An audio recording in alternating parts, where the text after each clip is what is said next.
Hi hello നമസ്കാരം. നമ്മൾ ഇന്നത്തെ റെസിപ്പി സിമ്പിളായിട്ടൊരു മുള്ളങ്കി സാമ്പാറാണ്. തേങ്ങയൊന്നും അരയ്ക്കാണ്ട് നമുക്ക് വളരെ എളുപ്പത്തിൽ ഉണ്ടാക്കിയെടുക്കാം. ആദ്യം തന്നെ മുള്ളങ്കി നമുക്ക് കഴുകി വൃത്തിയാക്കി എടുത്തിട്ടുണ്ട്. അതിനുശേഷം നമുക്കത് കുറച്ച് ഉപ്പും മഞ്ഞൾപ്പൊടി ഇട്ടൊന്ന് വേവിച്ചെടുക്കാം.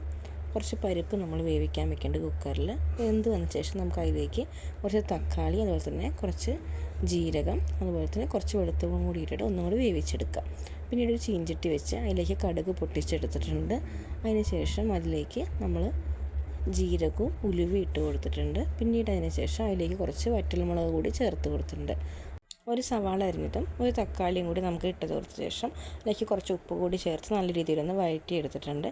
ഇനി നമുക്കതിലേക്ക് 1 സ്പൂൺ മുളക് പൊടി, 1 സ്പൂൺ മല്ലിപ്പൊടി, 2 ടീസ്പൂണോളം സാമ്പാർ പൊടി, കുറച്ച് മഞ്ഞൾപ്പൊടി, കുറച്ച് കായപ്പൊടി കൂടി ചേർത്ത് കൊടുത്തിട്ടുണ്ട്. നല്ല രീതിയിലൊന്ന് വഴറ്റി പച്ചമണം മാറിയ ശേഷം നമുക്ക് ഇനി അതിലേക്ക് നമ്മൾ വേവിച്ച് വെച്ച മുള്ളങ്കി ചേർത്ത് കൊടുത്തിട്ടുണ്ട്. നല്ല രീതിയിൽ വഴറ്റിയെടുത്ത ശേഷം നമ്മൾ കുറച്ച് പുളി വെള്ളത്തിലിട്ട് വെച്ചിട്ടുണ്ടായിരുന്നു. ആ പുളിവെള്ളം കൂടി നമുക്കതിലേക്ക് പിഴിഞ്ഞൊഴിച്ച് കൊടുക്കാം. പിന്നെ നമ്മൾ വേവിച്ച് വെച്ച പരിപ്പിൻ്റെ ആ മിക്സ് കൂടി നമുക്ക് കറിയിലേക്ക് ഒഴിച്ച് കൊടുക്കാം.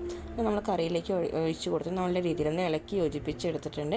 ഇനി നമുക്ക് കറി നല്ല രീതിയിലൊന്ന് തിളപ്പിച്ചെടുക്കാം. നമ്മുടെ സാമ്പാർ നല്ല രീതിയിൽ തന്നെ വെട്ടി തിളച്ച് വരുന്നുണ്ട്. നമ്മുടെ സാമ്പാർ റെഡി ആയിട്ടുണ്ട് ഏകദേശം. ഇനി നമുക്കതിലേക്ക് കുറച്ച് കരിവേപ്പില കൂടി ഇട്ട് കൊടുക്കാം. അങ്ങനെ നമ്മുടെ ടേസ്റ്റി ആൻഡ് സിമ്പിൾ മുള്ളങ്കി സാമ്പാർ റെഡി ആയിട്ടുണ്ട്. ഇഡ്ഡലിക്കാണെങ്കിലും ദോശക്കാണെങ്കിലും ചോറിനാണെങ്കിലും നല്ലൊരു കോമ്പിനേഷനാണ്. റെസിപ്പി ഇഷ്ടമായെങ്കിൽ എല്ലാവരും വീട്ടിൽ ട്രൈ ചെയ്ത് നോക്കണം. വീഡിയോ ഇഷ്ടമായെങ്കിൽ വീഡിയോ ലൈക്ക് ചെയ്യുക, ഷെയർ ചെയ്യുക, സബ്സ്ക്രൈബ് ചെയ്യുക, സപ്പോർട്ട് ചെയ്യുക. താങ്ക്